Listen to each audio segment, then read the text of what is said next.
every one of us have, different timestamps na where this sort of reflection and realization comes. Yeah. I guess just to you mentioned like timeline, timestamp, no?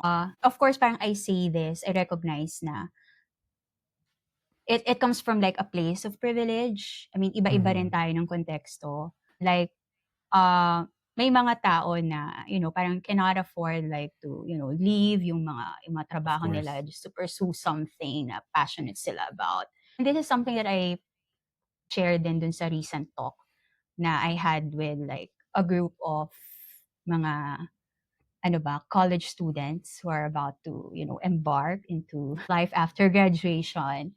Na sabi ko, yes, there's that na yung reality talaga ng buhay natin, especially na nandito tayo sa, Pilipinas, ay may mga pangarap tayo na talagang sometimes mapuput on hold muna.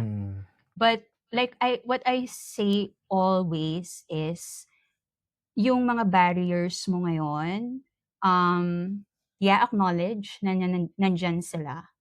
Parang acknowledge the barriers that are preventing you from doing something about or parang pursuing a passion, diba? But that doesn't mean na yung barriers na yun are there forever. When you think of, okay, ano ba yung mga bagay na hindi ko pa kayang gawin ngayon? Sana hindi siya maging dahilan na hindi mo na siya ipo-pursue someday. Parang laging may panahon, tamang panahon para sa mga bagay-bagay. Maaring hindi siya ngayon, pero don't lose darating. don't lose that spark na posible siyang mangyari someday. Yun lang. Thanks for coming to my TED Talk. Dahil sabi nga ni Madam Michelle Obama, we are in a constant state of becoming.